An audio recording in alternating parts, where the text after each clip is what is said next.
7월 30일 금요일 오늘의 말씀 여호수아 7장 1절에서 9절 말씀입니다. 이스라엘 자손들이 온전히 바친 물건으로 말미암아 범죄하였으니 이는 유다 지파 세라의 증손 삽디의 손자 갈미의 아들 아간이 온전히 바친 물건을 가졌습니다. 여호와께서 이스라엘 자손들에게 진노하시니라. 여호수아가 여리고에서 사람을 베델 동쪽 베다웬 곁에 있는 아이로 보내며 그들에게 말하여 이르되 올라가서 그 땅을 정탐하라.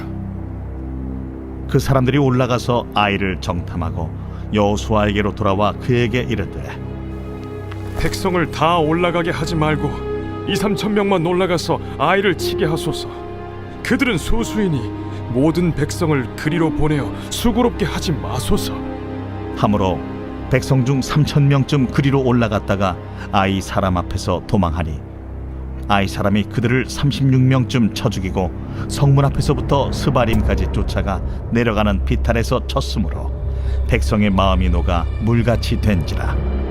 여호수아가 옷을 찢고 이스라엘 장로들과 함께 여호와의 궤 앞에서 땅에 엎드려 머리에 티끌을 뒤집어 쓰고 저물도록 있다가 이르되 슬프도소이다 주 여호와여, 어찌하여 이 백성을 인도하여 요단을 건너게 하시고 우리를 아모리 사람의 손에 넘겨 멸망시키려 하셨나이까?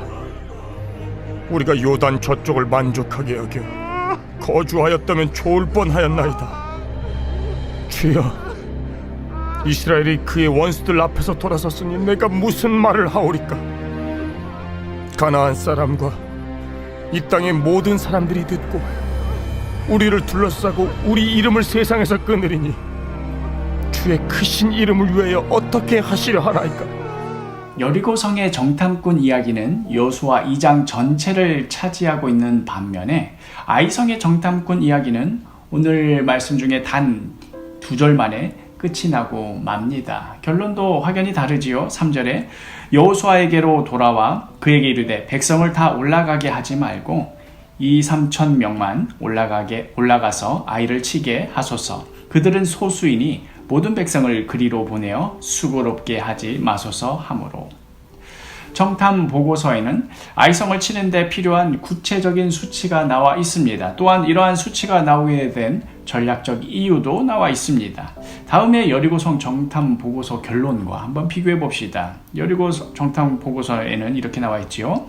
여호수아 2장 24절에 또 여호수아에게 이르되 진실로 여호와께서 그 온 땅을 우리 손에 주셨으므로 그 땅의 모든 주민이 우리 앞에서 간담이 녹더이다 하더라. 여기는 어떠한 수치나 분석이 없습니다. 어떠한 전략이나 그에 따른 이유도 없습니다. 그러나 분명하게 말하고자 하는 바가 있었습니다. 바로 여호와께서 그 온 땅을 우리에게 주신 것이다 하는 그러한 보고입니다. 통계와 분석과 전략을 무시하면서 살아야 된다는 이야기가 아닙니다. 그 무엇을 다 동원하여 사용하든 간에 그 중심이 어디에 실려 있는가 하는 것을 말하려는 것입니다. 여리고성 케이스에서는 하나님의 뜻이 아닌가 맞는가 하는 여기에 분명한 방점이 찍혀 있었습니다. 그러나 아이성 케이스에 있어서는 여러 분석 자료들을 훌륭하게 사용했는지는 몰라도 결정적으로 중요한 것 한 가지가 빠져 있었습니다. 바로 하나님의 뜻을 추구하고자 하는 마음이었습니다. 이것이 빠져 있었습니다. 여리고성의 승리에 도취된 나머지 이 전쟁이 자신들의 힘으로 하는 전쟁인 줄로 착각하고 말았습니다. 심판하시는 하나님의 거룩한 도구로서의 정체성이 아니라 자기들이 하는 전쟁이 곧 정당한 전쟁이다 하는 그러한 자기 합리화에 빠지고 말았습니다. 분명 아이성 역시도 하나님의 심판의 대상이었음에는 분명합니다마는 그러나 그리하여 하나님의 뜻에 따라서 그 성을 치는 것과 하나님의 뜻과 상관없이 자신의 뜻에 따라서 그 성을 치는 것은 본질적으로 다른 행위입니다. 무엇보다 여리고에서 온전히 바쳐졌어야 할 물건들, 즉 속죄제 제물에 해당하는 그것을 아간이 빼돌렸습니다. 이러한 모습으로는 도저히 가나안 땅 가운데에서 거룩한 전쟁을 수행할 수가 없습니다. 이것은 하나님께서 원하시는 모습이 아닙니다.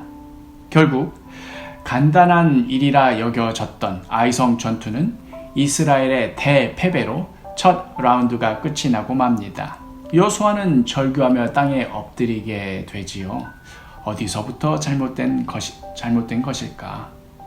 오늘을 살아가는 우리 역시도 늘 같은 질문을 던져야 합니다. 우리가 싸우는 싸움이 나의 승리를 위한 싸움인가?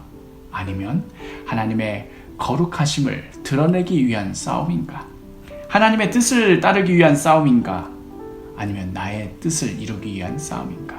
오늘 하루 이 말씀 앞에 나 자신을 정직하게 비추어 보시기를, 그리하여 하나님께서 원하시는 삶을 살아가며 승리하는 그런 하루가 되기를 간절히 축복합니다.